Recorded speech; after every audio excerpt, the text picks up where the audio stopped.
Assalamualaikum warahmatullahi wabarakatuh. Perkenalkan, nama saya Lindawati dari kelompok 12. Di sini ingin menjelaskan tentang konsep perancangan sistem pakar berbasis pengetahuan untuk mata kuliah sistem berbasis pengetahuan.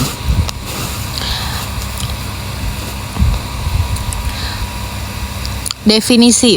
Apa itu sistem pakar? Sistem pakar atau biasa yang disebut expert system adalah program komputer yang dirancang untuk meniru kemampuan pengambilan keputusan dan pemecahan masalah seorang ahli atau manusia dalam bidang yang spesifik.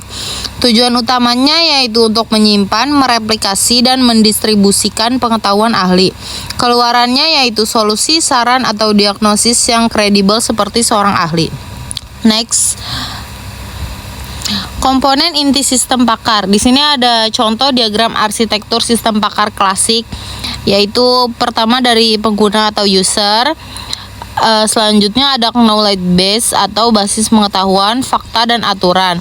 Lalu logika pemrosesannya, inference engine, dan menuju ke pakar manusia atau domain expert. Di sini komponennya ada satu, basis pengetahuan ke knowledge base itu adalah jantung sistem fakta dan aturan. Lalu mesin inferensi atau inference engine itu adalah otak sistem yang memproses aturan. Kalau antar muka pengguna atau user interface itu komunikasi antar pengguna dan sistem.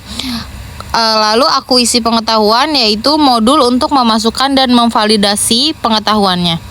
Selanjutnya ada representasi pengetahuan. Pengetahuan direpresentasikan dalam bentuk fakta dan aturan. Dalam bentuk fakta yaitu data dasar dan pasti mengenai domain. Dalam bentuk aturan yaitu hubungan sebab akibat, bentuk if, premis, lalu then, konklusi. Contohnya yaitu if suhu di atas 38 derajat Celcius and batuk kering, then diagnosisnya yaitu flu berat.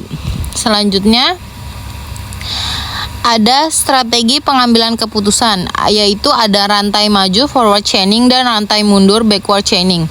Rantai maju arahnya dari fakta ke kesimpulan, fungsinya menguji semua hasil yang mungkin berdasarkan data awal.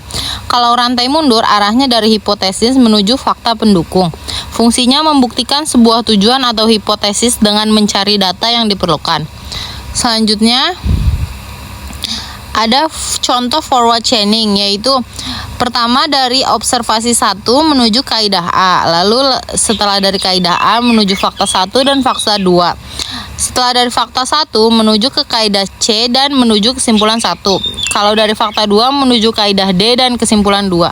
Kalau observasi 2 menuju kaidah B, ke fakta 3, ke kaidah E dan ke kesimpulan 3 dan 4.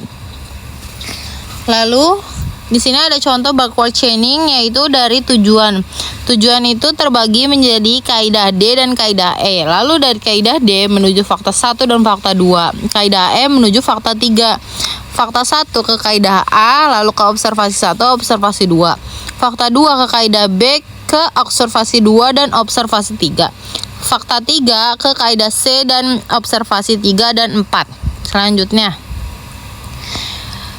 ada siklus hidup perancangan sistem pakar.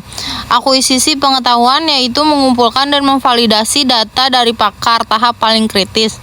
Lalu permodalan pengetahuan itu untuk strukturisasi misalnya pohon keputusan atau aturan.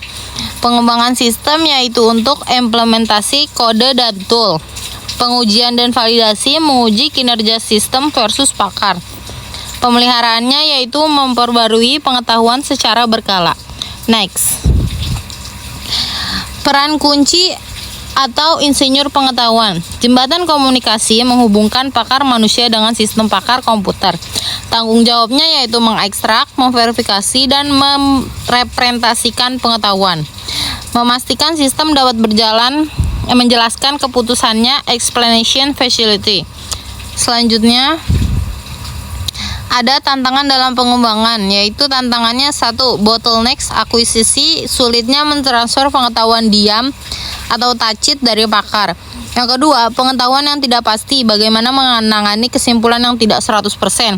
Misalnya, certainty factor. Yang ketiga, validasi dan verifikasi untuk memastikan akurasi dan konsistensi seluruh aturan. Yang keempat ada pemeliharaan, yaitu untuk mempertahankan kebaruan dan relevansi pengetahuan seiring waktu. Selanjutnya ada aplikasi. Pengaplikasiannya kalau di kedokteran yaitu untuk sistem diagnostik. Contohnya MYCIN. Kalau pada keuangan untuk penilaian risiko kredit dan fraud detection. Lalu pada teknik atau industri untuk diagnostik kerusakan mesin dan konfigurasi produk. Selanjutnya ada kesimpulan. Kesimpulan yaitu perancangan sistem pakar adalah proses sistematis mereplikasi penalaran ahli melalui basis pengetahuan dan mesin inferensi. Yang kedua, sistem pakar memisahkan pengetahuan data dari penalaran atau proses. Yang ketiga, ada kualitas sistem sangat bergantung pada kualitas akuisisi pengetahuan dari pakar. Lalu ada pemilihan mode inferensi forward versus backward chaining harus disesuaikan dengan sistem masalah yang diselesaikan. Cukup sekian presentasi dari kelompok 12, kurang lebihnya mohon maaf. Wassalamualaikum warahmatullahi wabarakatuh.